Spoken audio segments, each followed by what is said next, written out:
Welcome to our podcast. I'm Jeff Pelletier. The purpose of our podcast is a simple question. Why is Israel important? Over the next many episodes, my partner Neil Johnson and I will seek to answer this question. There are just barely over 14 million descendants of Abraham, Isaac, and Jacob in the world today, and about 5.5 million of them live in Israel.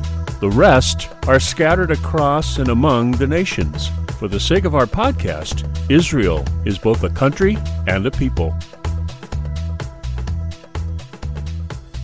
Welcome back, folks. This is Israel. Why is the Middle East important? We're so glad that you joined us. And on this day, as we sit here right now, the President of the United States is in the Middle East. So why is the Middle East important if the President is in the Middle East? I ask you when you know already the answer, right? So it must be important if the President of the United States goes to the Middle East, right, folks? It must be important. He didn't go to Czechoslovakia. He didn't go to Guam. He went to the Middle East. Why did he go to the Middle East? Because the Middle East is important. Okay, so Neil, Joe Biden, our president, flew to the Middle East this week, right? He spent almost the whole week there, right? Right. I mean, he spends more time there than he does at the White. Oh, I'm just kidding. But he spent four or 5 days in the Middle East. He went to Saudi Arabia. He went to Israel. And he said some things about Israel that are pretty interesting, and he said some things about Iran that are pretty interesting that go back to our shows, right? We spent a great deal of time talking about the Old Testament and the different things about it. We did a show on Gog and Magog, Psalm 83, which is about how the enemies will come and surround Israel, right, and try to take it down and destroy it as if it never existed, which is what the Palestinian Authority has said they want to do. It's what Iran said they want to do. So here we are doing these shows. People think, well, those are stupid. No, they're not. They're really important because of what's going on right now as we speak. Before it, it's very important. And then today, or this week, President Biden has a speech. He does a speech in Israel. And in the speech, he says it's not acceptable for Iran to build nuclear weapons. Not acceptable. And he said, for the first time it's ever been said, he said, even up to the point of using force, it's not acceptable for Iran to have nuclear weapons. That's a pretty strong statement, okay? The question I have for you is, why is that a big deal, and what do you think about what he said? Well, what I think about what he said is he said what he had to say to the audience. He had to say it too. And unfortunately for Biden, he's backed himself into such a corner, as people often will who hold an anti-God view. He went to Israel basically to try to appease what now is a very left-wing government. Mm-hmm. And there's a certain segment of the Israel population who very much wants to hear that type of message. Yeah, it's important to them. It's important to them. But at the same time, it's always important, and people here, at least in America for the most part, and in the West, I know this can go anywhere, and we know it does, but in the West, we don't hold people accountable at all for what do they say to the other group. In other words, Biden is also talking at the very same moment he's saying A, B, C, D to the Israeli public. He is saying A, B, C, D to the Iranians, who are committed to their destruction, and A, B, C, D to the Palestinians. So excuse me for interrupting, but one of the proofs of that, you're making a statement, but what's the proof? The proof is that the first thing he did when he got into office was he said he wanted to restart the deal with Iran. That's one of the many things he said he was going to start, and he did. And that's but it's a good deal for Iran.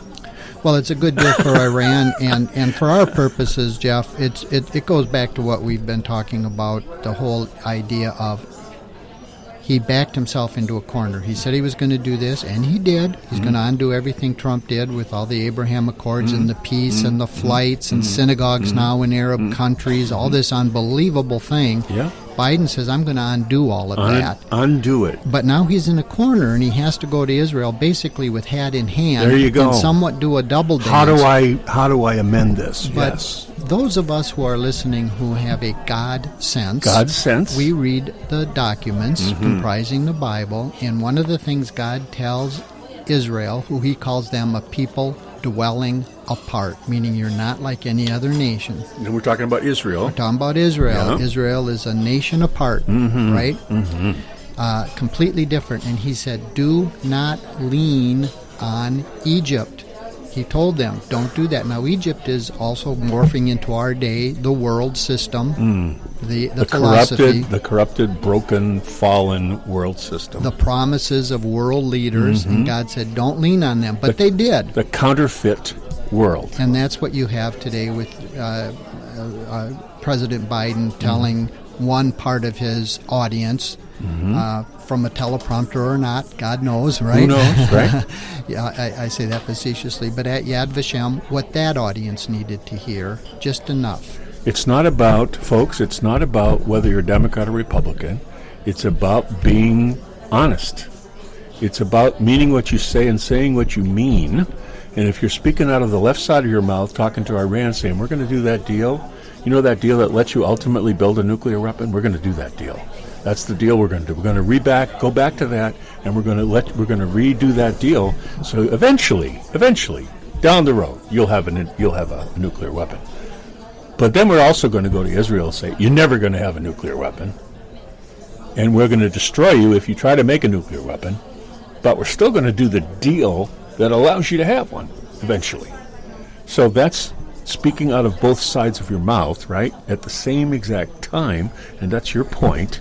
And it's wrong to do that because it's strictly, it's dishonest. It's the world system. Yeah. It's how it works, and it's how it always has worked apart from God.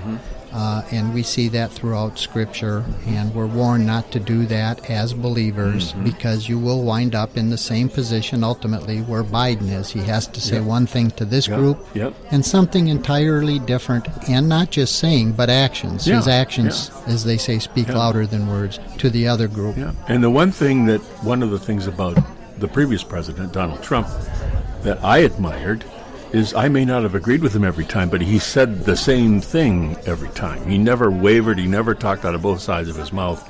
He just told them what he said, and he said what he meant. And why wouldn't we want that in a politician? But no, we can't. We have to have politics. World politics, right, is what this is all about.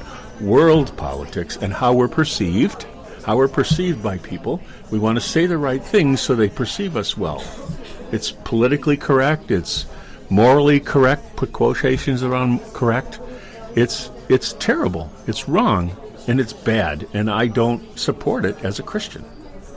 Well, there's a number of things happening in Israel, but have always happened in Israel with the sort of political exigencies of the day from the very founding in 48 or refounding or rebirth of Israel in our day. Nothing new. There's nothing new under the sun. And so the idea that there's always been a double standard, just like with the Temple Mount, Jerusalem is not in Jewish hands today.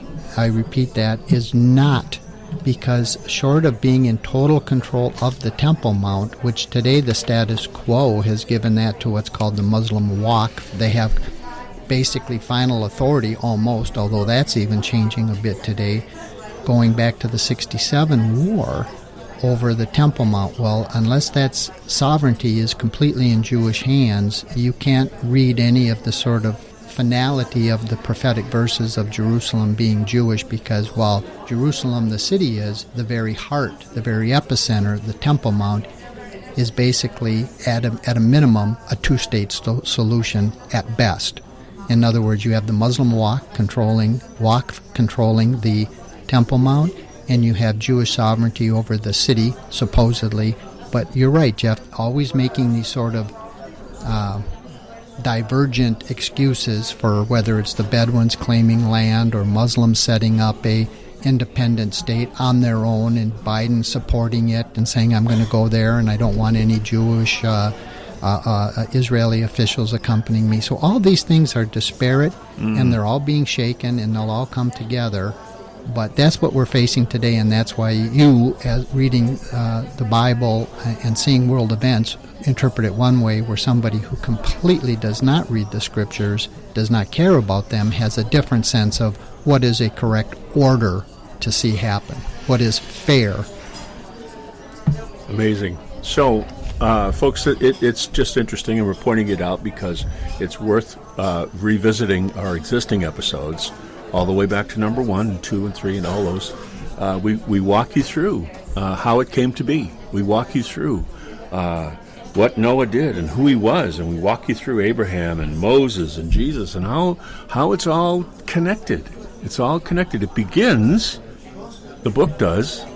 This might be an interesting idea to some of you who have never heard this, but the book begins in the Middle East. Let me say that again.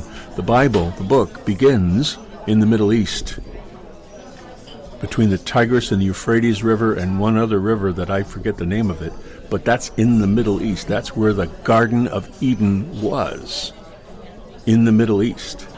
Some people say the Garden of Eden was in the very spot where the temple is now, and I don't know if that's true or not, but wow, that's cool if it is. But the idea that the Bible begins in the Middle East. But where does it end? At the end of the book, where does it end? Where are we at the end of the book? We're in the Middle East.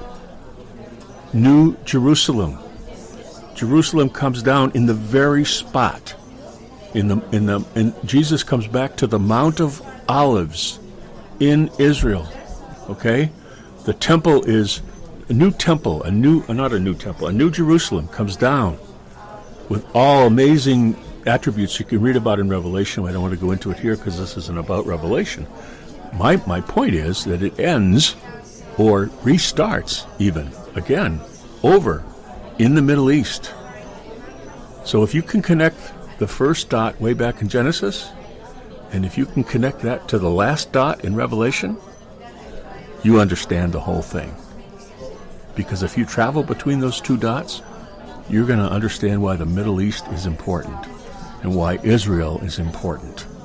And if we don't pray for the peace of Jerusalem, if we don't understand the importance of Israel, well, I don't know what the result of that is, but I'm not going to risk it. This has been a great discussion for this episode of Israel. Why is the Middle East important? I look forward to how this continues to unfold. As you can tell, Neil and I enjoy talking about the subject, as it helps us to get to the root of the matter about God and why Israel and the Middle East are so important. Thank you for listening to this podcast, and we would love to hear from you. Visit us at our home at Spreaker.com. Israel, why is the Middle East important? That's Spreaker.com. Israel, why is the Middle East important? And you can find us on Facebook using that same title. And you can email us at whyisthemiddleeastimportant@gmail.com. That's whyisthemiddleeastimportant@gmail.com. Love to hear from you. If you like what you hear, please invite your friends to the conversation. One thing Neil and I always say to each other is, I don't know. Because the only way we know is to not know. Once you have it all figured out, you stop learning. And that state of mind is what helps us to learn and grow. We invite you into that journey with us. From Neil Johnson and me, Jeff Pelletier, shalom, and see you next time.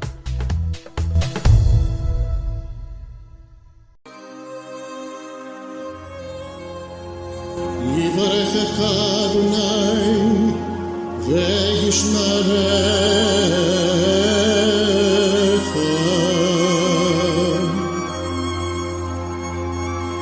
יאר אדוני פניו אליך ויחונך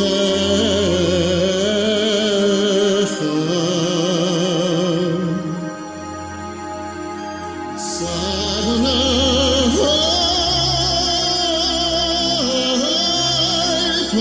Lecha,